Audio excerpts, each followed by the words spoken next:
بسم اللہ الرحمن الرحیم۔ ناظرین، آج کی اس ویڈیو میں ہم آپ کو بتائیں گے کہ امریکہ اور برطانیہ اسرائیل کو کیوں بچانا چاہتا ہے۔ پہلی جنگ عظیم 1914 اور 1918 کے دوران فلسطین سلطنت عثمانیہ ترکی کے قبضہ سے نکل گیا اور برطانیہ نے 1917 میں فلسطین کو اپنے قبضہ میں لے لیا۔ برطانیہ نے فلسطین کو یہودی ریاست بنانے کا اعلان کیا، پھر دنیا بھر سے یہودیوں کو لا کر فلسطین میں بسانا شروع کر دیا۔ یہودی اسی وقت سے فلسطینی مسلمانوں کی نسل کشی کر رہے ہیں تاکہ کوئی فلسطینی مسلمان زندہ نہ رہے جو فلسطین کا دعویٰ کر سکیں۔ یہودیوں نے فلسطین کے باہر دیگر ممالک میں آباد فلسطینی مسلمانوں پر بھی حملے کیے ہیں تاکہ فلسطینی مسلمانوں کو ختم کر دیا جائے۔ اس طویل مدت میں یہودیوں نے بے شمار فلسطینی مسلمانوں کو ہلاک کیا۔ غزہ پٹی میں عام فلسطینی شہریوں پر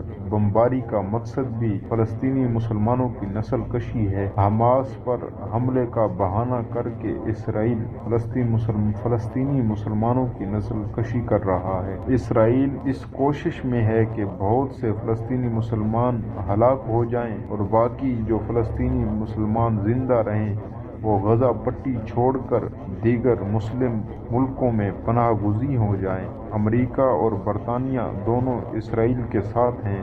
امریکہ اور برطانیہ کے فوجی بھی اسرائیلی فوج کے ساتھ جنگ میں شریک ہیں۔ جنگی ہتھیار اور ساز و سامان بھی امریکہ، برطانیہ اور دیگر مغربی ممالک سے بھیجے جا رہے ہیں۔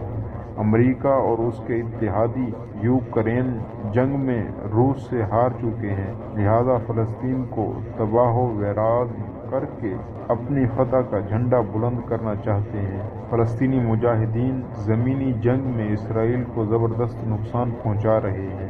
اسرائیلی فوج کثیر تعداد میں مارے جا رہے ہیں۔ اسرائیل کے ٹینک اور فوجی گاڑیاں تباہ کی جا رہی ہیں۔ یہودی فلسطینی مجاہدین کا مقابلہ کرنے سے عاجز ہیں، لیکن اسرائیل فضائی حملوں کے ذریعے کثیر تعداد میں فلسطینی شہریوں کو ہلاک کر رہا ہے، اور قیام اسرائیل کے قبل سے ہی یہودیوں کا یہ منصوبہ ہے کہ فلسطینی مسلمانوں کا نام و نشان ختم کر دیا جائے تاکہ کوئی فلسطین کا نام لیوا زندہ نہ رہے۔ اقوام متحدہ کی رپورٹ کے مطابق 1948 میں قیام اسرائیل کے بعد 2023 تک اسرائیل نے 10 لاکھ فلسطینی مسلمانوں کو قید کیا۔ یہودی فوج 5-6 سال کے بچوں کو بھی قید کر لیتی ہے، فلسطینی عورتوں اور لڑکیوں کو بھی قید میں ڈال دیتی ہے۔ جیلوں میں فلسطینی لڑکیوں اور عورتوں کے ساتھ اجتماعی زیادتی کی جاتی ہے، فلسطینی بچوں کے ساتھ بھی بدکاری کی جاتی ہے۔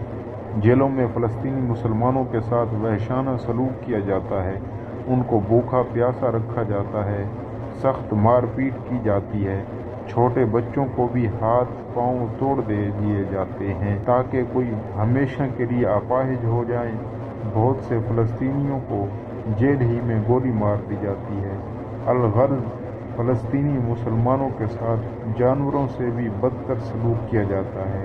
مختلف ممالک سے یہودیوں کو بلایا جاتا ہے اور وہ کسی بھی مسلمان کو اس کے گھر سے نکال کر اس پر قبضہ کر لیتے ہیں۔ جب 1948 میں یہودیوں نے اسرائیل کے قیام کا اعلان کیا، اس وقت 7 لاکھ سے زائد مسلمانوں کو ان کے گھروں سے بے دخل کر دیا گیا۔ یہودیوں نے فلسطینی مسلمانوں کا قتل عام شروع کر دیا۔ در حقیقت یہودیوں کے مسلسل مظالم کو چند لفظوں میں بیان نہیں کیا جا سکتا۔ ویسٹ بینک کے علاقوں میں اسرائیل نے یہودیوں کی بہت سی بستیاں بسائی ہیں۔ ان یہودیوں کو سیٹلرز کہا جاتا ہے۔ ان یہودیوں کو یہی مشن دیا گیا ہے کہ فلسطینی مسلمانوں پر ظلم و ستم کرتے رہیں، فلسطینی مسلمانوں کا قتل عام، مار پیٹ اور ان کی ساتھ زیادتی اور ان کے مال و جائیداد کو چھین لیا جائے۔ یہ لوگ مسلسل فلسطینی مسلمانوں پر ظلم ڈھاتے رہے ہیں۔ اگر یہ سیٹلرز کسی مسلمان کو قتل بھی کر دیں تو اسرائیلی کورٹ میں ان پر مقدمہ نہیں ہوتا۔ دراصل اسرائیلی حکومت نے ہی ان کو تیار کیا ہے۔ امریکہ نے حالیہ دنوں میں ایسے ہی